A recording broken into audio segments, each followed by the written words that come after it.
본 방송에서 제공하는 투자 정보는 투자 판단에 대한 조언입니다. 방송에서 제공하는 주식의 가치, 가격 상승 및 하락에 대해서는 방송사에서 보장하지 않습니다.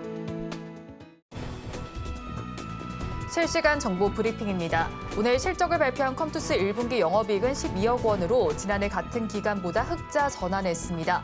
컴투스는 서머너즈워 천공의 아레나와 MLB KBO 리그 관련 야구 게임 라인업 등 주력 게임 실적 개선을 이끌었다고 설명했습니다. 다음 소식입니다. 국내 첫 대체 거래소인 넥스트레이드가 오전 8시부터 오후 8시까지 12시간 거래 체계를 앞세워 내년 상반기 본격적으로 출범합니다. 투자자들은 70여 년 만에 한국 거래소 독점 체제를 벗고 주식 매매에 대한 시장 선택권을 갖게 됐습니다. 마지막 소식입니다. 셀트리온이 지난해 12월 셀트리온 헬스케어와 통합한 이후 발표한 첫 분기 실적에서 상사 이래 최대 매출을 기록했습니다. 분기 매출이 7천억 원을 넘은 것은 처음으로 주력 바이오시밀러 제품 매출이 크게 오른 덕분입니다.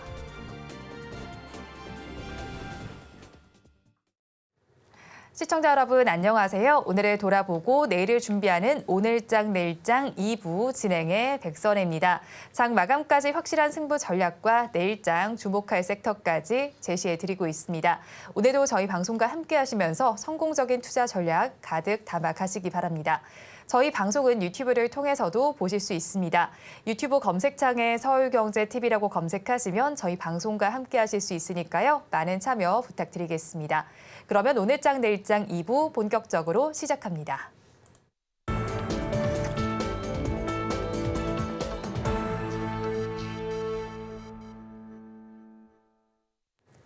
오늘도 두 분과 함께 시장에 대한 이야기 해보겠습니다. IS의 김태성 본부장, 이스토리 정태근 이사 두 분과 함께합니다. 두 분 어서 오세요. 네, 반갑습니다. 네, 안녕하세요. 네, 우리 양대장 오늘 혼조 양상을 펼쳐주고 있습니다. 환율 역시 좀 내림세를 나타내고 있는데 오늘 시장 전반에 대해서는 어떻게 평가하시나요?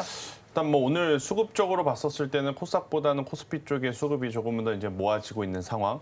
다만 삼성전자와 SK하이닉스의 방향성이 지금 굉장히 지금 엇갈리면서 반도체 IT에 대한 투심이 고민이 좀 깊어지고 있는 것 같아요. 아무래도 이제 그도 그럴 것이 5월 말쯤에 엔비디아 실적 발표를 좀 앞두고 있다 보니 실적 발표 전까지는 조금은 지켜봐야 되나 아니면 지금의 가격 조정을 이용해 봐야 되나 아니면 이제는 조금은 매도를 해야 되나라는 이제 심리가 좀 섞이면서 기술주에 있어서 지금 굉장히 혼조권의 모습을 좀 보이고 있고 그 틈을 틈타서 최근 2주 동안 반도체 IT가 쉬어가면 가장 강한 쪽이 중국 소비재 쪽이다라고 제가 지난 방송에도 좀 말씀을 드렸는데 오늘도 그 흐름이 여전히 이어지고 있고 화장품주들 오늘 정말 강했습니다. 네. 뭐 개인적으로는 마지막 힘을 좀 쥐어짜고 있다는 느낌이 조금 들긴 합니다만 화장품 쪽이 굉장히 좋았고 여기에 이제 이번 주에 아마 여러분들이 가장 많이 들어보셨을 섹터가 바로 게임 섹터일 것 같아요. 네. 게임 섹터도 어제 이어서 오늘도 지금 굉장히 또 좋은 모습을 보이나 윗꼬리가 좀 달리면서 종목별로 이제 방향성이 조금 엇갈리고 있어서 개별 게임주들에 대한 히스토리에 따라서 저는 매매 전략을 좀 다양하게 짤 수 있으신 분들에게는 좀 좋지 않나라는 의견 한번 드려보도록 하겠고요. 또 이제 전반적으로 또 봐야 할 테마 쪽에서는 해운주 쪽이 좋았습니다. 네. 해운 같은 경우에는 뭐 중동의 지정학적 리스크 이게 당연히 베이스로 좀 깔리고 있고 여기에 결국 이제 전력 수요가 늘어나게 되면 우리가 지금 그 전력을 감당해야 되는데 대다수의 어떤 이 계획 플랜들을 보면 원자력, 해상풍력, 태양광입니다. 그런데 이제 이걸 가지고 지금 당장 필요한 전력을 감당할 수 없다라는 이야기가 나오면서 어디 쪽에서 어제 선물 지수가 많이 움직였냐면 바로 이제 천연가스. 네. 천연가스에 대한 수요가 그러면 가장 폭발적으로 늘어나겠고 천연가스가 그러면 배를 통해서 왔다 갔다 하는 물동량이 굉장히 많은 또 원자재이다 보니 해운주들이 오늘 강했다 이렇게 좀 정리를 드리면서 일단 기술주들이 아직까지는 방향성을 지금 잘 찾지 못하고 있는 가운데 그동안 소외됐었던 쪽에서 실적이 잘 나오는 쪽입니다. 그동안 소외됐었던 쪽에서 실적이 잘 나오는 쪽은 움직였고 실적이 안 나왔던 로봇주는 장 초반에 움직이는 모습을 보였지만 장 후반부에 조금 이제 지지부진한 모습을 보이면서 종목별로 굉장히 지금 상이한 모습들이 많이 연출이 되고 있었던 오늘 시장이다라는 의견 드리도록 하겠습니다. 네, 시장 전반과 더불어 섹터 전반에 대한 의견까지 정리를 해주셨고요. 또 이사님께서는 종목별 등락 현황 좋아하시잖아요. 자, 그럼 한번 살펴보면 이제 코스피 지수 상승하는 가운데 상승한 종목 수 더 많이 나타나고 있고요. 코스닥 지수 하락하는 가운데 하락하는 종목 수가 더 많이 나타나고 있습니다. 네. 오늘 시장 어떻게 평가하세요? 이게 상황에 따라서 그 이전에 제가 이 시간을 통해서도 많이 말씀을 드렸지만 그러니까 종목 장세라는 건 부정하면 안 돼요. 그러니까 무슨 얘기냐면은 그러니까 지수 대형주가 움직이게 되면서 지수가 먼저 가고 이게 종목들을 끌고 가느냐 이게 첫 번째고요. 두 번째는 종목들이 전반적으로 활발하게 순환매가 돌게 되면서 이게 지금 두더지 잡기 하듯이 상승이 나오게 되면서 네. 종목들이 상승이 나오게 되면서 지수를 어거지로 끌고 가느냐 이 두 가지 관점에서 봐야 되거든요. 근데 지금은 뭐 최근에 뭐 금리 이슈 때문에 코스피가 좀 오른 부분도 있지만 작년 12월 달 이후부터 보게 되면은 결국 종목들이 이끌었다 보는 게 맞는 겁니다. 그렇기 때문에 시장이 좋게 되면은 상승 말 그대로 이 상승한 섹터 테마가 더 많게 되면서 네. 더 큰 종목 장세를 이끌고 시장이 안 좋으면 그것 좀 쪼그라들었다가 늘었다가 이거 계속 반복하고 있는 거거든요. 이게 계속 반복이 되다 보니까 제가 이런 표현이 맞는지 모르겠지만은 방송에서 적절한지 모르겠지만 사람 미쳐버리게 해요 그냥. 요거 가지고 있는데 딴 놈이 가요. 그리고 요거 팔고 열로 갔는데 이제 이 놈이 가요. 아마 최근에 이런 얘기 하신 분들 정말 많으실 거예요. 네. 아마 공감하시는 것 같은데 그런 분들 되게 많으실 거예요. 그러니까 이게 방송 나와서 계속 제가 그동안 계속 말씀드렸잖아요. 네. 지금 내가 소외가 돼 있다고 해서 너무 걱정하지 말라고. 어차피 네. 순환매 장세이기 때문에 다음 타순이 온다고. 샌프란시스코에 있는 이정우가 1번 타지만은 1회 첫 타석 때라고 끝나는 게 아니잖아요. 네. 1회 들어갔다가 빠르면 3회, 늦어서 4회는 다음 타순이 돌아오잖아요. 그래서 제가 이 시간을 통해서 한번 팁을 말씀드렸던 것들도 그러니까 다이어리 같은 거를 복사해가지고 날마다 가는 섹터를 메모를 해보세요. 그러면 분명히 못 가는 단발성으로 떴다가 식는 것도 있지만은 계속 반복적으로 보이는 섹터가 있을 겁니다. 그게 뭐 대표적으로 뭐냐면은 지금 중국 소비주예요. 4월 1일 날 처음으로 중국 소비주가 상승 섹터로 등장하고 난 이후에 그다음부터 간간히 계속 나타나다가 최근에 확 드러나는 겁니다. 근데 지금 그런 흐름들이 또 나올 거예요. 또 분명히 나올 겁니다. 뭐 있습니까? 오늘 해운주 있잖아요. 방금 우리 김 본부장님 얘기해 주셨듯이 오늘 또 상승이 나왔다가 또 식을 거예요. 그러면 또 시간을 차두고 또 갈 가능성이 높은 거거든요. 그리고 이제 또 뭐가 있을까요? 로봇 같은 것들.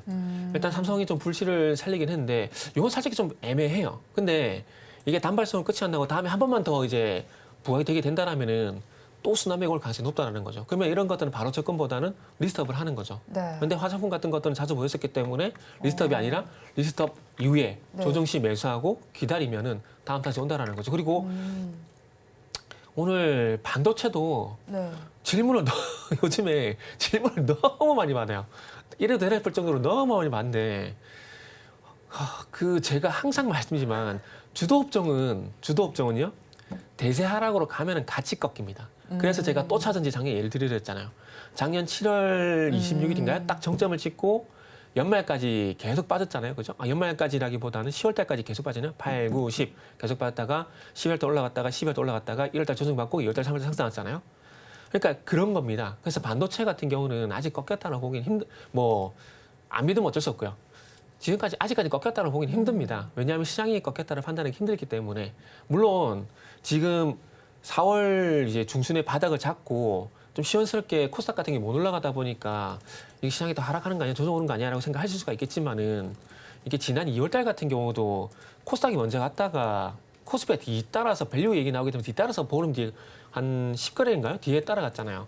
지금 코스닥도 제가 봤을 때 그렇게 될 가능성이 상당히 높다고 봅니다. 그래서 제가 좀 한탄 비스무리한 얘기를 했는데 어쨌든 중요한 건 지금의 시장의 특징은 종목 장세 절대 까먹지 말고요. 네. 그리고 플러스 순환매 그리고 플러스 상대적 소외. 어. 요 세 개 단어만 그냥 노트북이라든지 네. 아니면 노트북 책상에다가 적어 놓으세요. 내가 왜 수익이 안 나지 하면 그 단어만 보세요. 그 세 개 단어만 보시면 이래서 내가 수익이 안 나는구나. 내가 수익이 나면 이래서 수익이 나는구나 라고 생각을 하시면 될 것 같습니다. 그리고 제가 시장을 얘기했는데 쓸데없는 얘기를 했는데 지금 이제 제가 또 주목하고 싶은 부분은 뭐냐면 자 오늘 보세요. 그동안 삼성전자, 하이닉스가 동반 가치 강세를 보이거나 삼성전자가 더 강하다가 오늘 반대 현상 나오거든요. 삼성전자가 0.8% 약세고 하이닉스가 2.5% 상승입니다. 변화가 생길 가능성이 제가 볼 때 높다고 봐져요. 무슨 얘기냐면은 자 그동안 자꾸 제가 12월 달 얘기를 하고 있는데 작년 12월 달 이후에 어쨌든 반도체 소부장 중심으로 쭉 강세를 보이게 되면서 누가 이끌었죠? 하이닉스가 이끌었잖아요. 네. 그러면 최근에 금리 이슈로 인해 가지고 외국인의 대량 매수로 인해서 삼성전자가 강세를 보였으면은 이 금리 이슈가 계속 진행이 될 수는 없거든요. 왜냐하면은 금리 인상한다, 스태그플레이션이다 이런 오버를 했다가 다시 제자리로 찾아온 겁니다. 그러니까 원래 가던 차선으로 돌아온 거기 때문에 별다른 변화는 없어요.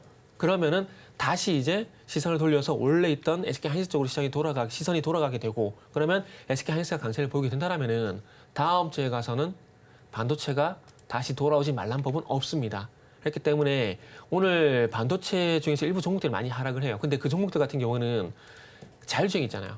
대표 칩셋 및 오늘 많이 빠지는데 네. 혹시 내가 가지고 있는 반도체 중에서 생각보다 많이 빠진다라고 생각하시는 분들 같은 경우는 시스템 반도체 플러스 해가지고 자율주행과 연관된 종목이지 않나라는 걸 한번 찾아보세요. 그리고 난 다음에 이 종목을 가져갈까 말까에 대한 고민을 좀 하시는 게 좋을 것 같고요.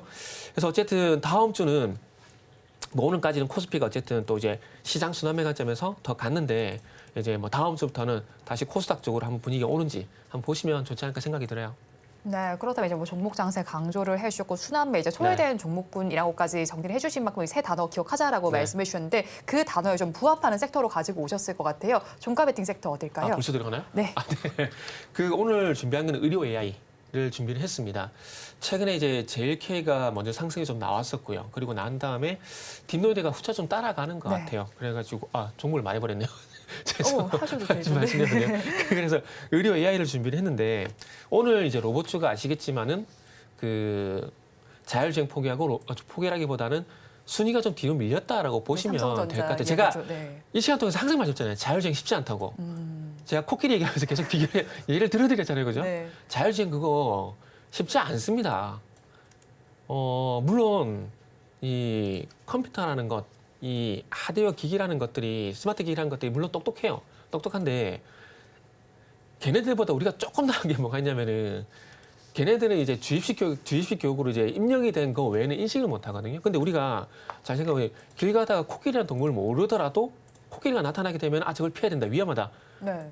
이거를 앞으로 기계가 하느냐 못하느냐 그거에 따라 자율주행이 되냐 안 되냐 되거든요. 그래서 자율주행이 되잖아요.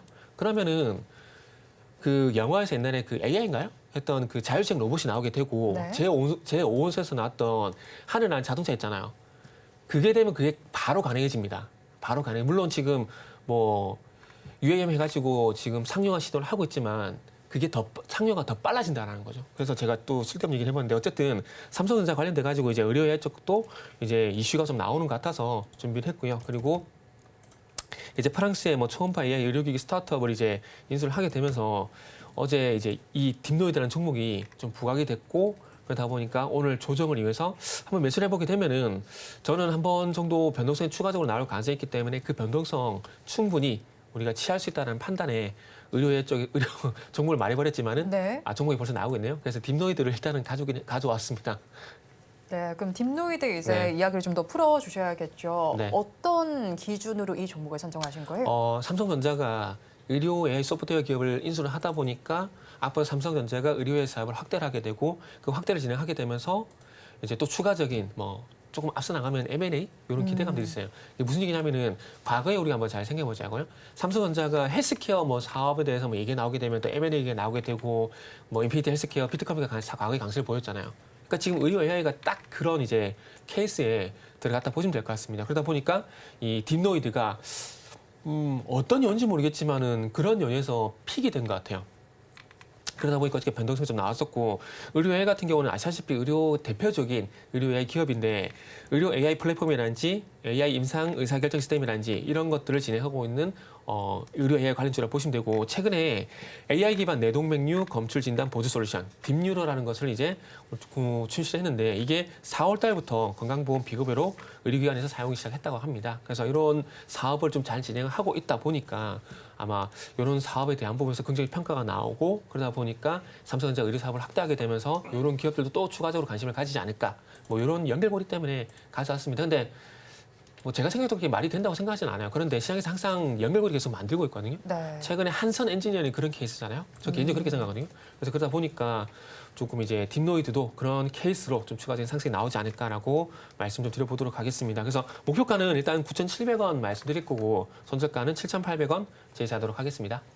네, 종가 베팅의 종목 딥노이드를 알아봤습니다. 자, 그렇다면 이어서 본부장께서 가지고 오신 섹터도 알아보겠습니다. 어떤 섹터 네. 바라보셨나요? 일단 오늘 사실 그렇게 많이 거론된 섹터는 아닌데 개별적으로 이제 좋은 뉴스들이 5월달에 혹은 6월달에 지금 나올 수 있는 쪽을 생각을 해보면 우주항공 섹터도 우리가 좀 보셔야 되지 않을까 생각이 듭니다. 일단 우주항공 같은 경우에는 올해 이제 들어오면서 방산과 함께 계속해서 이제 잊을만 하면 계속 이제 부각이 됐었던 이제 기업들이 많고 그리고 이제 관련 정부 정책의 어떤 목표치들이 굉장히 지금 많은 상황인데 일단 정부 주도하에 우주 수송 가능 발사체 개발이 지금 계속 진행이 되고 있죠. 또 이것들이 이제 조금 더 확산이 되게 되면 정부 주도하에 민간 산업들이 이 기업들이 대규모로 이제 참여하게 된다라고 하면 굉장히 또 이 규모가 이제 커진다라고 좀 보시면 될 것 같고 또 이제 우리나라뿐만 아니라 글로벌 이 빅테크 기업들이 우주 산업에 다들 관심을 좀 갖고 있어요. 왜냐하면 소형 위성을 쏴야 그들이 원하는 어떤 이 IoT, 사물 인터넷에 대한 굉장히 이제 빠른 의사소통, 교류가 지금 진행이 되기 때문에 대표적으로 보면 로봇도 그렇고 인공지능도 그렇고 자율주행도 그렇고 결국에 이제 이 IoT가 얼마만큼 이제 더 빠르게 더 정확하게 이제 전달이 되느냐 이제 이게 이제 관건이기 때문에 이 우주항공 쪽은 계속 좀 보셔야 되지 않을까 싶습니다. 더욱이 이제 우리나라 기업들이 몇 기업이 없는데 그 기업들 중에 수주잔고 높은 기업들이 굉장히 많거든요. 그래서 지금 시장에서는 어떻게 보면 뚜렷한 뉴스가 없잖아요. 지금 반도체 IT도 그렇고 2차 전지도 그렇고 5월달 들어오면 뭐 세린 메이라는 이야기도 좀 있고 또 그 말 따라서 또 분위기가 갑자기 또 다운되는 것 같고 그래서 이제 그런 상황에서는 우리가 팩트 기준으로 숫자 기준으로 좀 믿고 봐야 될 부분 수주잔고이기 때문에 우주항공 산업 이쪽의 섹터도 우리가 꼭 관심 있게 좀 보셔야 된다라는 의견 드려보도록 하겠습니다. 네, 우주항공 섹터 내에도 여러 가지 종목이 있습니다. 어떤 종목을 조금 더 집중해 볼까요? 일단 제가 계속 이제 수주잔고 이야기를 드렸기 때문에 네. 이제 그 안에서 가장 수주잔고가 많은 세트랙 I를 좀 말씀드리고 싶은데 일단 지난해 말 일단 수주잔고가 약 3,500억입니다. 근데 세트랙 I가 지금 시총이 5,500억인데 수주잔고가 3,500억이에요. 그러면 엄청나게 지금 많은 수주잔고를 가지고 있다라는 부분이거든요. 그리고 이제 세트랙 I의 이 지분을 가장 많이 고 있는 쪽이 바로 하나그룹 쪽입니다. 우주, 항공, 하나그룹이 요새 힘주는 것 아닙니까? 그러면 세트랙 I에 대한 어떻게 보면 지속적인 발주라든지 수요는 안정적으로 다른 기업들보다 이제 확보가 될 가능성이 저는 굉장히 높다라는 이야기를 한번 드려보면서 전체적으로 지금 우주항공청에 대한 이슈도 5월달에 지금 살아있는 상황이잖아요. 보통 이제 이런 정책적인 이슈가 있다면 발표 이후에 세론 뉴스로 좀 작용할 가능성이 높은데 지금 제가 앞서서도 많이 말씀드렸지만 수주잔고가 있고 실적이 찍힌다라는 부분에서 이제 고려를 해보면 만약 세론 뉴스로 작용이 되었을 때는 저는 충분히 그것을 이용해서 매수를 하셔도 괜찮지 않겠나라는 생각이 들어서요. 오늘 여러분들이 만약 우주항공 쪽을 보신다면 뭐 작은 기업을 보신다라고 했었을 때는 인텔리안테크라든지 컨택도 있지만 조금 나는 무거운 종목을 선호해, 변동성이 조금 적은 종목을 선호해 하신다면 저는 세트랙 I도 굉장히 좋은 선택지 중에 하나다라는 의견 한번 드려보도록 하겠습니다. 네, 그렇다면 가격 전략 저희 어떻게 잡아갈까요? 네, 오늘 지금 약보합권에서 흘러가고 있는데요. 지금 구간에서 저는 천천히 사실 필요는 있다라고 생각이 들어요. 오늘 한 번에 뭐 종가 이제 다 사시는 것보다는 오늘 종가 1차 사시고 다음 주에 만약 지수가 조금 조정을 보인다, 쉬어간다 하면 45,000원에서 6만 원 사이에서 한번 천천히 매수를 좀 해보시는 게 좋을 것 같고요. 대신에 이제 손절 가격은 4만 원이라는 가격대에 이탈하게 되면 그때는 손절을 하시는 게 좋을 것 같고 만약 상승을 한다면 이 박스권, 그러니까 월봉 기준으로 보더라도 굉장히 이제 이 올해 갇혀 있었던 박스권 상단을 돌파한다라고 이제 보시면서 1차적으로는 6만 원 그리고 여기서 이제 더 올라가게 되면 전 7만 원까지 보셔도 괜찮다. 그만큼 2021년에 세트랙 I가 정말 강한 상승세를 좀 시연을 했었거든요. 이때보다 어떻게 보면 수주잔고는 30% 정도 더 확보가 된 상태라서 저는 조금 더 이제 강한 상승세 기대해 볼 만하다라는 의견 드리도록 하겠습니다. 네, 세트랙 I 종가 베팅할 종목으로 찾아오셨습니다. 자, 그리고 이어서 오늘 좀 급등하는 종목을 좀 알아보겠습니다. LG전자가 오늘 4% 넘게 상승세를 보여주고 있습니다. KB증권에서는 5월은 LG전자 매수의 기회다라고 하면서 목표 주가를 좀 크게 높여서 잡았더라고요. 네. 이 종목에 대해서 어떻게 좀 바라보실까요? 글쎄요, 저는 관심이 없는데 네. 4.7%. 물론 LG 근데 요즘 이제 대형주도 10% 이렇게 오르는 거 보면은 4.7%는 좀 너무 약하지 않나라는 좀 생각이 들거든요. 개인적으로 한 요 정도 상승이 나왔으면 좋겠다라고 생각되는 이제 다른 종목인데 LG 그룹 주의 다른 종목인데 네. 이제 무슨 말씀 드리려고 그러냐면은 LG 이노텍이 4월 24일 날 11%가량 올랐었거든요. 네. 요 정도 좀 올라줘야 좀 이제 LG전자도 좀 더 가지 않을까? 라는 좀 생각이 들거든요. 그러다 보니까 오늘 뭐 물론 4.7%, 뭐 가지고 계신 분들은 가지고 이걸 보유하게 되면서 물리신 분들 같은 경우는 상당히 조금 이제 뭐라 해야 될까요? 요것도 감지덕지라고 생각이 들겠지만, 그러니까 최근에 발생된 거래량도 한번 살펴보게 되고 상승폭을 보더라도 글쎄요. 이게 얼마나 오를까라는 좀 생각이 들어요. 그리고 아마 이제 앞으로 여름이 다가오게 되면서 아마 그런 수혜 때문에 KB증권에서 그런 리포트가 나온 게 아닌가 생각이 됩니다. 그런데 그런 리포트가 나온 것들을 감안을 하더라도 작년에 어느 정도 올랐느냐? 13만 원이거든요. 물론 그렇게 되면 지금 정도 주가에서 한 35% 전후? 그 정도 될 거라고 봐지는데 그거 이상 그거 이하라고 그거 이상 그거 이하 아니라고 보시면 될 것 같습니다. 그러다 보니까 상대적으로 이렇게 저 개인적으로는 좀 평가 전환을 할 수밖에 없다라고 좀 말씀드리고 싶어요.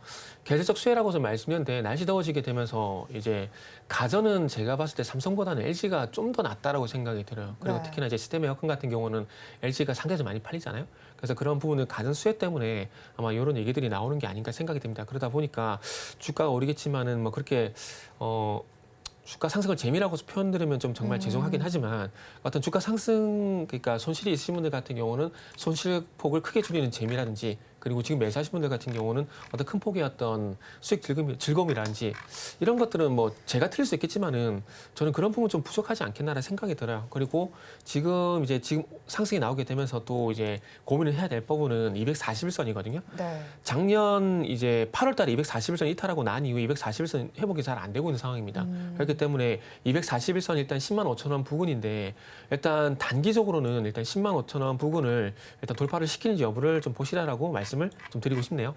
네, 일단 가격선 어느 정도 넘어서는지 여부 한번 살펴보면 좋겠고요. LG전자 그래도 이제 오늘 외국인들도 꽤 많이 사들이고 있으면 최근에 좀 돌아보면 지난달 29일 이후로 가장 많은 매수세를 좀 보여주고 있는 만큼 앞으로 조금 더 바라봐도 괜찮지는 않을지 궁금하거든요, 본부장님. 저는 일단 이사님과는 조금 다른 생각. 네.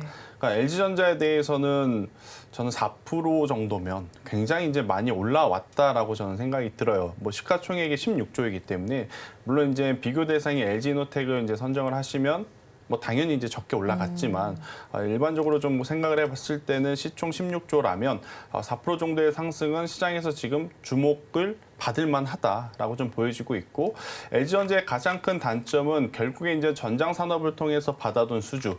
지난해 말부터 100조 금액에 대한 수주를 많이 받아놨다라고 했는데 그게 정말로 재무제표에 어느 시점에 이제 녹아들 것이냐 이 부분이 이제 말이 많았었거든요. 네. 일단 이번 1분기부터 그 전장 부품에 대한 어떤 성장성을 확인을 했던 상황이라서 다가오는 2분기, 3분기에는 전장 사업 부분의 이제 성장을 우리가 좀 기대를 하면서, 그러니까 추적을 하면서 좀 보셔야 될 것 같아요. 앞서 이제 이사님께서 이야기하셨다시피 저도 백색가전은 LG전자가 압승이란 표현은 그렇지만 그래도 굉장히 우세하다라고 좀 표현을 좀 드리고 싶어요. 대신에 이제 여기서 주가가 한 번 더 진짜 우리가 원하는 레벨업을 하기 위해서는 LG전자는 이제부터 자동차 전장 쪽에 이제 힘을 많이 들어간다라는 이야기가 4, 5년 전부터 했었거든요. 근데 이제 말뿐이 아니라 정말로 실적에 반영이 되는 모습을 좀 보여줘야 되기 때문에 다가오는 2분기에 예를 들어서 전장 사업부가 조금 더 이제 퍼센테이지가 전체 매출에서 차지하는 비중이 커졌다면 저는 LG전자 다시 한번 우리가 봐도 괜찮을 때가 되지 않았나. 대신 LG전자, LG노텍, LG디스플레이 시간이 많이 필요할 겁니다. 왜냐하면 세 기업의 공통적인 어떤 기술적인 흐름을 보면 장기간 동안 우하향했어요. 네. 우하향했다라는 것은 거기에 물려 계신 많은 투자자분들이 있다라는 거라서 또 이들이 올라올 때 하루에 뭐 20%, 30% 올라가는 종목이 아니지 않습니까? 그래서 올라올 때 매물 소화해야 되는 시간이 좀 필요해서 장기적으로 봤을 때는 괜찮지 않겠는가라는 의견 드리도록 하겠습니다. 네, 장기적으로 봤을 땐 괜찮겠다라고 정리를 해주셨고요. 저는 또 이어서 이 종목을 좀 보고 싶습니다. 셀트리온을 좀 보고 싶거든요. 오늘 어쨌든 통합 셀트리온 출범 이후로 뭐 사상 최대 실적을 기록했다는 소식이 들려왔는데, 자 그런데 주가는 지금 보니까 음봉을 형성하고 있습니다. 왜 이런 현상이 발생하는 걸까요? 실적이 잘 나온 게 정말 폭발적인 매출 성장일까라는 고민을 좀 해봐야 되거든요. 합병 효과인 거죠. 합병 효과. 셀트리온 헬스케어를 어쨌든 흡수했잖아요. 네. 그러면은 셀트리온 헬스케어에서 발생되는 실적이 어디로 가느냐? 셀트리온 쪽으로 가잖아요. 그렇기 때문에 그런 효과라고 보시면 될 것 같아요. 그리고 저는 개인적으로 셀트리온 같은 경우는 뭐 미국 진출 이슈도 있고 여러 가지 많이 좋은 얘기들이 있긴 하지만 최근에 브라질이었나요? 그쪽도 이제 또 지금 브라질 정확하게 기억이 안 정말 죄송합니다. 정확하지 않은 정보를 말씀드려 정말 죄송한데 최근에 또 뭐 중남미 쪽인지 제가 정확히 기억이 안 나는데 또 허가를 좀 받은 걸로 기억을 하고 있거든요. 근데 그런 이슈보다는 셀티리온 같은 경우는 올해는 지배구조 개선 요구로 좀 보시는 게 맞는 것 같아요. 무슨 네. 얘기냐면은 올해 이제 작년 12월 달 같은 경우에 셀티리온 헬스케어를 흡수를 하게 되면서 어떻게 됐죠? 급등이 나섰잖아요. 앞으로 또 예정이 된 게 뭐 있죠? 셀티리온 제약도 흡수 합병이 좀 예정이 돼 있죠. 네. 거기다가 중간에 비상장 중간 지주사 셀티리온 홀딩스 제일 위에 서성진 회장이 있고 그 아래 이제 셀티리온 홀딩스가 있고 그 아래쪽에 이제 셀티리온 자회사들이 있는 거거든요. 그래서 아마 제가 봤을 때는 셀티리온 홀딩스를 상장할 가능성이 상당히 높다라고 봐요. 높다라고 보고 최근에 그 AACR인가요? 서정진 회장이 거기서 공식성에서 후계자로 본인의 큰아들의 어떤 그 후계 구도 확장 가능성에 대한 부분을 이미 언급을 했습니다. 그래서 그런 점을 감안해 보게 된다라면은 아마 그런 후계 구도를 만들기 위한 어떤 작업을 제가 볼 때는 해 나갈 가능성이 상당히 높다라 봐지거든요. 그래서 그런 작업들 중에 하나가 셀티리온 제약을 합병을 하게 되고 그리고 셀티리온 홀딩스를 상장을 하게 되면서 아마 상속 자금을 마련하지 않나라는 그런 뭐 개인적인 추측입니다. 그래서 그런 생각이 좀 들어요. 그러면서 근데 이 뉴스는 아마 많이 보셨을 거예요. 셀티리온 홀딩스 이제 하반기 IPO 얘기는 좀만 검색해봐도 나오거든요. 근데 지금까지 안 했던 그런 것들을 왜 하필 진행할까요? 근데 그런 것들을 듣고 뉴스를 또 찾아보게 되면은 공공석상에서 그런 얘기 했었단 말입니다. 그렇기 때문에 당연히 제 입장에서는 올해 셀티리온 같은 경우는 실적보다는 이런 후계 구도 이런 네. 이슈로 인해서 주가 튈 가능성이 높다라고 판단을 하게 되는 거죠. 그렇기 때문에 어쨌든 그런 것들로 해서 주가가 튀는 현상이 나올 거기 때문에 일단 그런 이슈 일정을 체크를 하는 게 차라리 제가 봤을 땐 셀티리온을 매매하시는데 좀 도움이 될 거라고 봐요. 네, 소화과 관련된 일정을 체크해보자 이런 말씀이신 거네요. 네, 그렇죠. 셀티리온 제약이 언제 흡수 합병하는지 그리고 셀티리온 홀딩스 중간 지주사 이 회사에 대한 또 IPO가 어떻게 진행되는지 그런 것들 차라리 체크하는 게 셀티리온을 매매하시는데 조금 더 도움이 될 만한 재료가 될 수 있다는 거죠.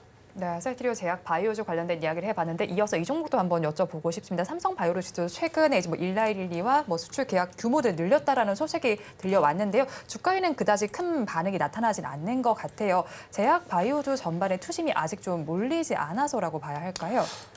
일단 그렇다기보다는 삼성 바이오로직스는 저는 지금 굉장히 우리가 좀 적극적으로 좀 봐야 될 때다라는 생각이 들어요. 올해 이제 4월 달, 5월 달 들어오면서 삼성 바이오로직스의 어떤 주가 추이라든지 뉴스를 체크를 해보면 분기 실적 나왔을 때 하락했습니다. 네. 분기 실적이 엄청나게 좋게 나왔는데도 하락했어요. 그런데 그 이후에 주가가 상승을 하는데 왜 상승을 했나 그날 뉴스를 좀 찾아보면 미국에서 삼성 바이오로직스에 대한 매수 의견 리포트들이 다량으로 나왔습니다. 근데 그 매수 리포트가 나온 이유가 뭐였냐면 미국이 중국의 바이오 기업을 견제를 하면 지금 나삭에 상장되어 있는 중국의 우시그룹이 퇴출이 될 가능성이 굉장히 높거든요. 그러니까 이 우시그룹이 그동안 했던 것은 CDMO, CMO 이쪽인데 만약 우시그룹이 이 수주를 받아가지 못하면 다른 기업들이 받아가야 될 거 아니에요. 그래서 가장 1순위로 지금 지목이 된 기업이 바로 이제 삼성 바이오로직스다 보니 최근에 이런 뉴스와 함께 삼성 바이오로직스의 주가가 굉장히 좋은 모습을 보였다. 물론 여기에 일라일리 2,500억 증액 수주 이야기도 있었지만 지금 이 삼성 바이오로직스는 증액이라든지 이런 신규 수주보다는 미국과 중국의 어떻게 보면 계속해서 나올 수 있는 노이즈의 가장 수혜를 또 받을 수 있는 상황이라서 삼성 바이오로직스 같은 경우에는 올해 꼭 한번 보셔야 될 것 같고 네. 만약에 미국의 대선에서 트럼프가 이기게 되면 올해뿐만이 아니라 계속 좀 봐야 된다라고 이제 이어질 수가 있어서 이 부분은 여러분들이 참 고민을 해보실 필요는 있지 않나라는 생각이 들고 있고요. 그리고 이제 셀트리온도 저도 간략하게 말씀을 드려보면 셀트리온 같은 경우에는 지금 영업이익, 그러니까 전체 매출액은 굉장히 지금 잘 나와 보이는데 네. 영업이익 같은 경우에는 전년 동기 대비 90% 감소했잖아요. 이걸 앞으로 여러분들이 잘 이제 보셔야 됩니다. QOQ 대비 몇 프로 성장했다는 이제 의미가 없습니다.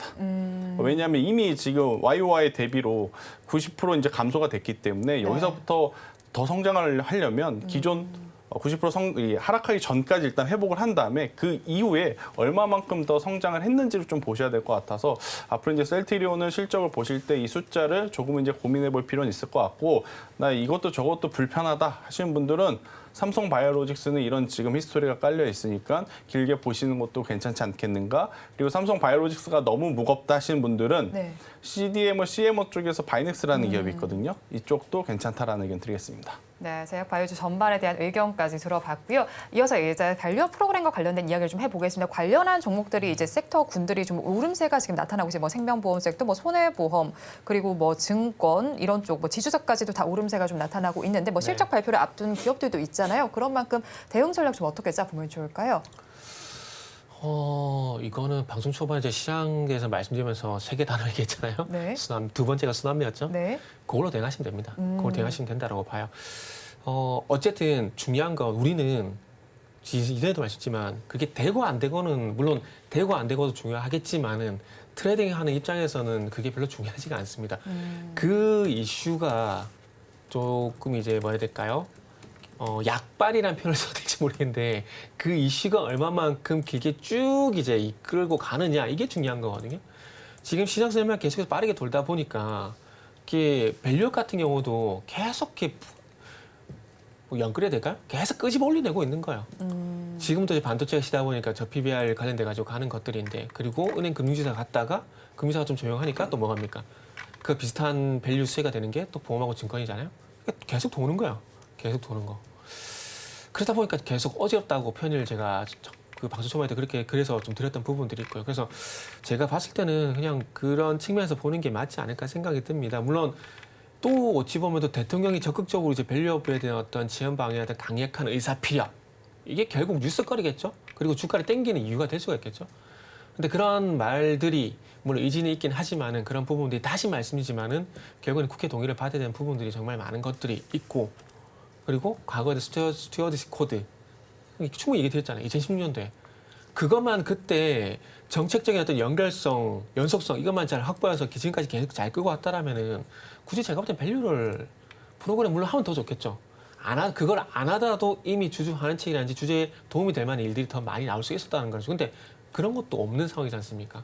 그리고 지금은 또 중요한 건 그때와 다른 것들은 뭐 아시겠지만은 뭐 법인세 부분이라든지 그리고 배당 소득세에 대한 부분인지 세제혜택 부분을 이제 국회 동의를 받아야 되는데 그거 하면은 아시겠지만 이건 정치적인 여야 떠나서 성향을 떠나서 또 부자감세 얘기 나오고 뻔하잖아요. 그러면 또 벽에 부딪힐 겁니다. 지금 금투세 같은 경우도 어쨌든 야당에서 계속 밀어붙이려 하고 있는 것들이잖아요.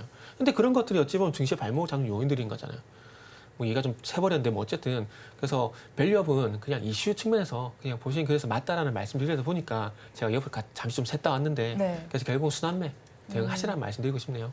네, 밸류 프로그램과 관련된 종목군들은 순환매 대응을 해보자라고 말씀을 해주셨는데요. 이제 밸류 프로그램과 관련해서 자동차주도 있지 않습니까? 그런데 수출 데이터도 긍정적으로 나온 만큼 자동차주는 바라보는 시각 좀 다르게 가져가도 될까요? 자동차는 뭐 밸류 프로그램을 알파라고 저는 생각을 할게요. 그러니까 네. 보너 플러스 알파까지 지금 좋은 상황이라서 자동차는 뭐 더할 나위 없이 우리가 좀 관심 있게 좀 보셔야 되는 상황. 그런데 이제 이쯤 되면 한 가지 떠오르는 기억이 피크아웃 우려. 네, 사실 이제 작년 한 해 동안 자동차 산업은 현대차도 그렇고 기아도 그렇고 계속해서 피크아웃 우려가 있는 상황에서 수출 데이터로 그것을 깨면서 올라왔거든요. 근데 그게 벌써 작년 이맘때였습니다. 네. 1년이 지났죠. 그럼에도 여전히 지금 수출 데이터는 굉장히 좋게 나오고 있는데 과연 얼마만큼 이 수출 데이터가 이제 계속 유지가 될 것인가 이 부분에 대해서는 이제부터는 조금 투자의 심리가 나뉠 가능성은 저는 높다 생각이 듭니다. 하지만 이걸 조금 더 디테일하게 부품주로 들어가면 좀 다른 거죠. 왜냐하면 지금 많이 팔리는 자동차의 공통적인 부분은 하이브리드 차량으로 압축이 되고 있는 상황. 하이브리드에 대한 부품은 그럼 당연히 지금보다 훨씬 더 관심을 좀 받을 가능성이 높고 똑같이 자동차 부품주들이 조정을 받는다 하더라도 하이브리드 쪽 부품을 보는 시각은 여전히 저는 살아있지 않겠는가라는 생각이 들어서 코리아 FT, 세방전지, 대원강업, S&T 모티브 이런 쪽에 대해서는 저는 충분히 관심을 좀 기울여야 된다 이렇게 좀 볼 수 있을 것 같고 저는 이 수급 밸류 프로그램에서 계속 말씀드리지만 은행주, 증권주, 보험사 올라갈 가능성은 높습니다. 네. 하지만 개인 투자자분들이 그렇게 선호하는 섹터가 아닌 상황이라서 만약 보신다면 지주사 안에서 LG, LS, 두산, CJ 이쪽으로 보시는 게 지금 그들 자녀들이 다 돈을 잘 벌고 있잖아요. 어떻게 보면 LG 이제 가장 또 후발주자로 움직일 때가 되지 않았나? 오늘 방송을 하면서 저도 이제 불현듯 그런 생각이 들어서 네. LG 한번 보는 것도 저는 괜찮다라는 의견 드리도록 하겠습니다. 네, 그럼 이사님께도 한번 질문 드려볼게요. 자동차주와 자동차 부품주를 바라보는 시각은 어떠신가요?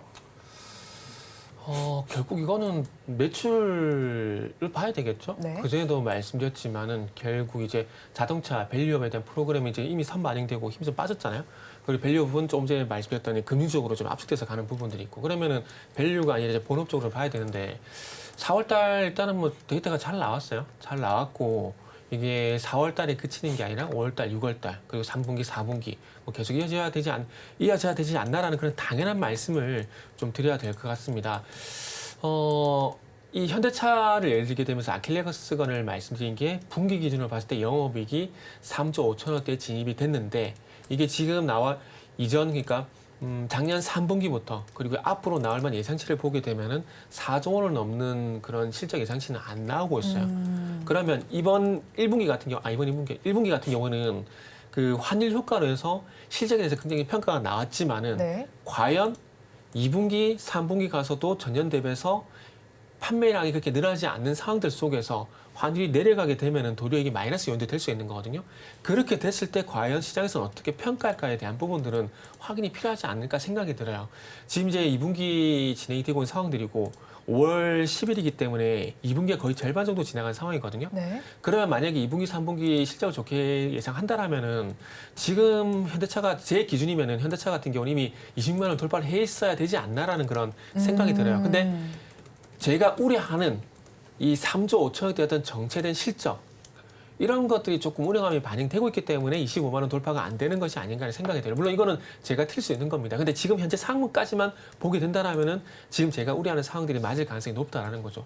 그렇기 때문에 결국 자동차는 조금 천천히 보십시오. 천천히 보시고 그러면서 이제 2분기 실적에 대한 어떤 얘기가 증권사 리포트 통해서 조금씩 나올 예정인데 그 리포트에 대해서 딴 거 다 보지 마시고 너무나 당연하지만은 실적에 대해서 어떻게 평가를 하는지 2분기 실적을 어떻게 평가를 하는지 아시겠지만은 솔직히 1분기 실적도 작년 1분기 그리고 QOQ 전분기죠? YOY 전년 동기에서 그렇게 큰 폭의 개선은 없었습니다. 근데 환율 효과 때문에 상당히 긍정적인 평가를 했거든요. 2분기도 비슷한 실적이 나올 거라고 봐요. 만약에 지금 정도 판매량 유지가 되게 된다면 그랬을 때 과연 증권사에서 어떤 판단을 하느냐 이게 중요한 거죠. 그것까지 기다리기가 싫다라고 생각하시는 분들은 20만 원 돌파하면 그때 따라가시면 됩니다. 20만 원을 돌파했다는 얘기는 무슨 얘기냐? 2분기 실적에 대해서 상당히 좋게 평가를 한다는 겁니다. 상당 판매량이 잘 나왔던 거고요. 그렇기 때문에 자동차는 어쨌든 지금은 결론은 뭐다? 조금 느긋하게 보시고 확인할 거 다 하고 들어가셔도 안 늦다라는 말씀을 드리고 싶습니다. 네, 조금 더 확인하고 가봐도 자동차도 늦지 않다라고 정리를 해주셨습니다. 이어서 마감 동시효과 구간 우리 시장 어떤 분위기 보이고 있는지 양대 시장의 분위기 체크해 보겠습니다. 오늘 우리 양대 시장은 혼조 양상으로 마감할 예정입니다. 코스피 지수의 상황을 먼저 살펴보겠습니다. 마감 동시효과 구간을 지나면서 0.59%의 강세 흐름을 가져가고 있습니다. 2,728선의 종가를 형성할 준비를 하고 있고요. 다음으로 코스닥 시장으로 넘어가 보겠습니다. 코스닥 시장은 밀리고 있습니다. 0.69%의 내림세가 나타나면서 864선의 종가를 쓸 예정입니다. 이어서 수급 상황도 체크를 해보겠습니다. 코스피 시장을 먼저 살펴보겠습니다.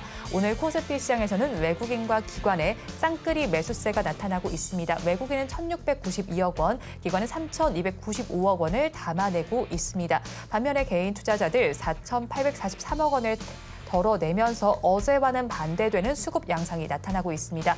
이어서 코스닥 시장도 넘어가서 살펴보겠습니다.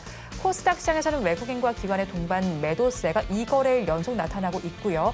반면에 개인 투자자들 홀로 사고 있습니다. 외국인은 297억 원, 기관은 650억 원, 반면 개인 투자자들 1,000억 원 넘게 사들이고 있습니다. 자, 이에 대해서 본부장님 어떻게 보고 계셨나요? 일단 뭐 어떤 섹터에 대한 마감 질문이죠? 동시효과 그 분위기 어떻게 바라보셨을까요? 일단 뭐 전체적으로 지금 반도체를 제가 쭉 둘러보고 있는데 네. 지금 동시효과에서 가장 힘을 못 쓰는 쪽이 지금 반도체가 아닌가 저는 생각이 들어요. 지금 이제 반도체 같은 경우에는 당연히 지금 약한 이유는 엔비디아 실적을 바라보기 위해서 조금은 네. 이제 관망 장세가 심화될 가능성이 높다. 근데 실적이 좀 멀지 않았네요. 아직. 엔비디아가 5월 22일이잖아요. 그러면 다다음 주예요. 네. 근데 다음 주 우리나라 쉬고 토요일을 2번 빼면 그렇게 또 거래일 수가 많지는 그렇기도 않습니다. 하네요. 네. 그러면 그러면 그 사이에 반도체가 쉬어갈 때 어디 쪽이 강할까라고 보면 지금처럼 오늘처럼 굉장히 빠른 저는 순환 종목 장세가 좀 계속 이어질 가능성이 높지 않나라는 생각이 들어요. 어제 이제 글로벌 증시에서 ARM 같은 경우에는 이 가이던스가 좀 낮춰지면서 시간에 하락을 했었는데 오히려 장중에 그것을 다 말아 올리는 모습을 좀 보이긴 했거든요.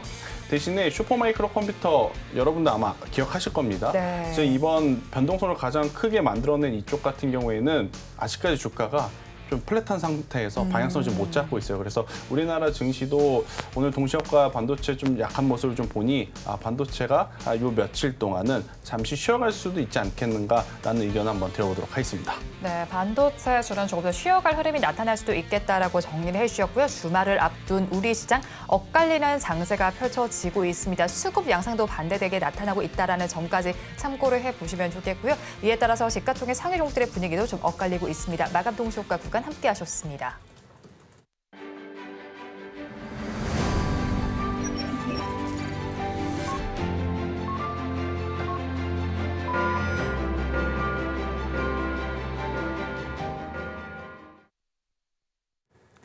네, 우리 양대 시장 오늘은 혼조 양상을 펼치면서 마감을 지었습니다. 그럼 업종별로는 어떻게 마감이 됐는지 코스피 시장을 먼저 살펴보겠습니다. 코스피 시장 지수 빨간불을 켜면서 마감이 됐는데요. 역시나 상승한 업종이 더 많이 자리하고 있습니다. 상위권에 위치한 업종을 살펴보니까 역시나 기업 반려 프로그램과 관련된 업종들이 차지를 하고 있습니다. 증권 업종에서 3.38%의 강세가 나타났고요. 그 뒤를 이은 업종, 보험 업종으로 2.89% 상승으로 마감했습니다. 운수창고 업종도 좋았습니다. 2.4%대로 상승률이 기록됐습니다. 이어서 코스닥 시장으로 넘어가서 살펴보겠습니다. 지수가 하락불을 켠 만큼 하락한 업종이 더 많이 포진해 있습니다. 그 안에는 앞서서 언급을 해주신 것처럼 반도체 업종이 가장 크게 빠진 모습이 나타났습니다. 3.24%의 내림세가 나타났고요. 그 뒤를 이은 업종 IT 하드웨어로 2.24%의 내림세, 종이목재 업종에서도 1.98%의 내림세가 포착됐습니다. 오늘 시장 마감이 됐습니다. 이사님께서는 마감 상황 어떻게 지켜보셨나요? 마감 상황은 뭐 방송 초반에 말씀드린 거 그대로라 보시면 될 것 같아요. 다음 주는 과연 네. 코스닥 쪽으로 순환매가 돌 것인가. 그래야지 반도체 소부장이 갑니다. 그래야지 조금은 속 씻은 일이 좀 해소가 될 수가 있겠죠. 지금 최근에 반도체가 너무 잘 가다 보니까 반도체 쪽으로 매수하시는 분이 상당히 많거든요. 그러다 보니까 조금 빠지니까 또 난리예요, 난리. 여기저기 그냥 난리.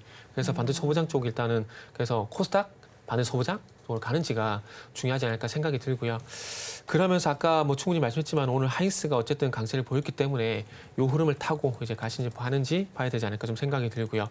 그리고 이제 중국 소비주 쪽 같은 경우에는 일단 어쨌든 오늘 해운주가 맞배기로 좀 강세를 보였어요. 그리고 이제 이번 주 화장품이 상당히 좀 강세를 보이는데 오늘 실리콘투가 연속 이제 그 높이에서 연속 상한가를 보내버리는데 일단 어쨌든 이 상한가가 좀 진행이 됐고 그러면서 이 분위기가 이제 앞으로 확장이 되는지를 좀 봐야 될 것 같습니다. 그동안 이제 중국 인바운드 관련돼 가지고 화장품 제한돼서 좀 강세를 보였다가 이제 어제 아니다 어제가 아니죠 오늘인가요? 그 중국의 수출입 지표가 나왔잖아요. 네, 그래가지고 나왔죠. 거기 되게 네. 상당히 호평을 하고 있거든요. 그러니까 아마 그 영향으로 인해 가지고 오늘 아마 이제 해운주도 좀 움직여준 게 아닌가 생각이 됩니다. 그러면은 중국 인바운드 그러니까 중국 관광객이 오게 되면서 수혜가 되는 인바운드 화장품에서 이제 더 많이 오게 되면서 이게 화장품에서 면세점으로 그리고 이제 호텔 더 나아가서 카지노까지 연결되는지 봐야 될 것 같고요. 그러면서 이제 해운주 좀 이제 강세를 보이게 된다면 앞으로 뭐 철강이라든지 화학이라든지 이쪽까지 이 분위기가 확장이 되는지 좀 봐야 될 것 같아요. 결국 이제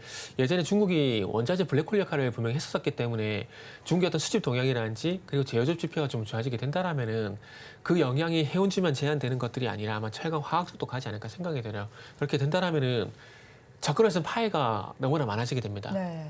그렇기 때문에 거의 뭐 좀 이런 표 부패 같은 이런 표현을 썼는지 모르겠는데 부패 같은 느낌이 좀 들 거거든요. 그렇기 때문에 최강적하고 일단 어쨌든 이렇게 리스트업을 좀 하시면 좋지 않을까 생각이 들고 반도체 얘기 놓고 또 왜 중국 소비자로 가느냐 순환매. 지금 시장의 특징은 순환매이기 때문에 네. 반도체도 봐야 되지만은 만약에 다음 주에 반도체 가게 되면 중국가 또 일시적으로 식겠죠? 그러면 네. 그러면은 그 시구세가 있기 때문에 추격 매수는 하면 안 된다라는 겁니다. 그럴 때 리스트업을 하시고 충분히 조정 시에 접근하고 난 다음에 다음 타순을 기다리는 그런 전략이 필요하기 때문에 말씀드린 부분들이고 어쨌든 반도체 플러스 해가지고 중국 소비주 같은 경우에 화장품 해운에서 좀 더 확장되는지 여부가 일단 중요한 숙제를 남긴 하루다. 뭐 전 그렇게 말씀드리고 싶네요. 그럼 오늘의 데이터를 보면서 이사님께서는 다음 타순이 뭐가 될 거라고 생각하세요? 일단 중소비주 내에서 말씀하신 거예요? 아니요, 그냥 순환매 관점이라고 하시니까 뭐 아. 업종별 전반으로 봤을 때요? 일단은 그 반도체요. 일단 이번 주 화장품 그리고 또 오늘도 로봇주 이 강세를 네. 보였잖아요. 강세를 보이게 되면서 일단 로봇 얘기 나오면서 삼성전자 얘기 나오고 있고 그리고 로봇 쪽으로 가게는 또 순환매가 돌긴 할 건데 지금 이제 왔다 갔다 계속 할 거기 때문에 오늘 어쨌든 삼성전자가 좀 약했지만은 하이닉스가 2% 넘게 강세를 보였다는 점들을 보게 된다라면은 일단 다음 주는 저 개인적으로는 가능성이 가장 높은 섹터가 반도체라고 생각을 하고 있습니다. 그리고 좀 충분히 좀 쉬었다라고 생각을 좀 하고 있는 상황들이고요. 그렇게 본다라면은 일단 그동안 삼성전자가 하이닉스 대비 좀 강한 힘을 보여줬지만은 오늘 하이닉스 대비 좀 약한 모습을 보였다는 점을 보게 되고 하이닉스가 또 2% 넘게 상승을 보였다는 점을 보게 된다라면 1차적으로는 저는 반도체를 보는 게 그래서 맞다라고 생각을 하고 있습니다. 그래서 일단 반도체 먼저 보시고 그리고 후차적으로 아까 전에 우리 그 본부장님이 세트라기 말씀하셨잖아요. 네. 말씀하셨는데 저도 우주항공 쪽을 더 봐야 된다고 생각을 하고 있거든요. 왜냐하면은 이것도 좀 올 하순이긴 하지만은 네. 우주항공선 개청 요 네. 이슈가 있거든요. 그래서 그 이슈 앞두고 아마 미리 움직여줄 가능성이 있을 것 같아요. 그러다 보니까 오늘 AP 위상의 흐름도 상당히 괜찮거든요. 이렇게 본다라면은 반도체 플러스 해가지고 우주항공 쪽도 이제부터는 조금 이제 관심을 가져야 되지 않을까. 뭐 그렇게 먼저 말씀드릴게요. 네, 그리고 반도체 이야기도 해주신 만큼 AI와 관련된 질문도 좀 드려보고 싶습니다. AI가 최근 다시 또 화두가 되고 있는 모습이잖아요. 뭐 계속해서 변화가 나타나는 섹터인 것 같습니다. 네. 자, 그렇다면 AI 관련해서는 이제 뭐 소프트웨어 쪽을 보는 게 조금 더 나을까요? 아니면 하드웨어 쪽을 조금 더 집중을 해보는 게 좋을까요?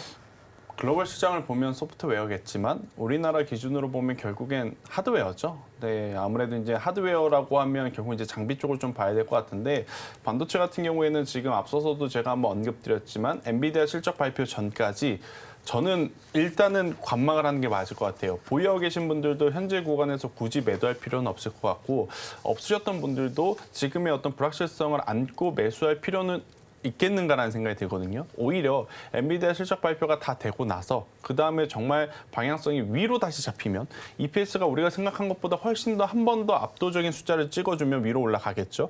그러면 그때 가격적인 메리트를 이용해서 사도 저는 늦지 않는다라고 좀 말씀드릴 수 있을 것 같고 최근에 이제 애플 관련해서 이제 많이 나오는 이야기 중에 이번 이 아이패드 프로에 M4 칩이 좀 탑재가 됐다라고 하잖아요.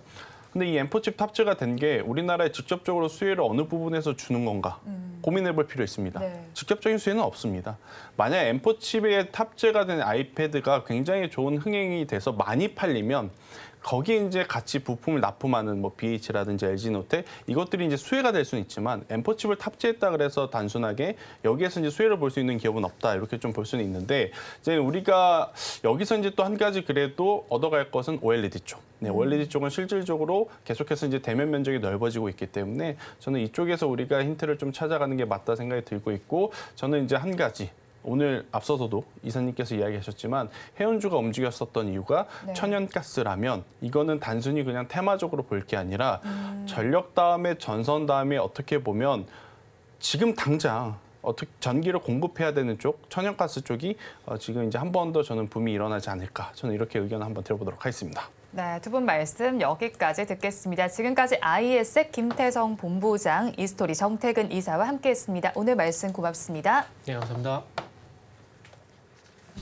네, 이어서 오늘장 내일장 2부의 핵심입니다. 먼저 정태근 이사의 종가 베팅 종목 딥노이드고요. 삼성발 의료 AI 투자 확대가 기대되고 있는 종목입니다. 다음 장으로 넘어가서 김태성 본부장의 종목도 살펴보겠습니다. 세트락 아입니다. 소형 위성 수요가 증가하면서 최대 수혜주로 거론이 되고 있습니다. 다음으로는 증시팔 오늘의 승부주에서 언급해드린 종목 브리핑을 해드리겠습니다. 유창희 대표의 승부주는 플리토로 번역 서비스를 제공하는 회사입니다. 그리고 김성규 전문가의 승부주 HMM으로 프랑스 에코바이스 ESG 평가 분야에서 1위를 기록한 바 있습니다. 다음으로 수익률 바로 알아보겠습니다. 유창희 대표의 플리토 매수가 33,900원이었고요. 오늘 하루 동안의 수익률 2.8%로 집계됐습니다. 다음으로는 김성규 전문가의 종목 살펴보겠습니다. HMM 매수한 가격 17,600원이었고요. 오늘 하루 동안의 수익률 6.42%로 포착이 됐습니다. 이어서 특징 승부주까지 알아보겠습니다. 4월 26일에 짚어줬던 김성규 전문가의 시노팩스 매수한 가격이 9,110원이었고요. 수익률 38%대로 집계됐습니다. 다음으로 삼익 THK도 알아보겠습니다. 매수한 가격이 14,160원이었고요. 수익률 8.4%로 집계됐습니다.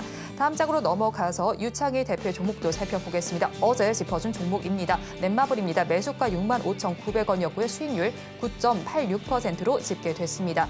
언급해드린 종목들 다음 주 월요일 아침 증시팔 오늘의 승부주에서 자세한 리뷰 드릴 예정이니까요. 많은 시청 부탁드리겠습니다.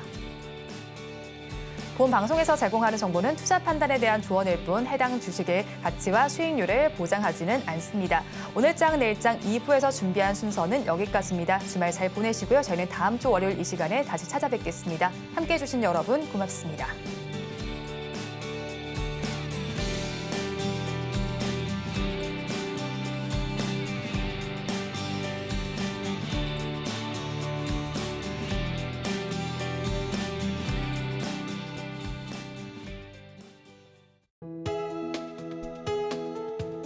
본 방송에서 제공하는 투자 정보는 투자 판단에 대한 조언입니다. 방송에서 제공하는 주식의 가치, 가격 상승 및 하락에 대해서는 방송사에서 보장하지 않습니다.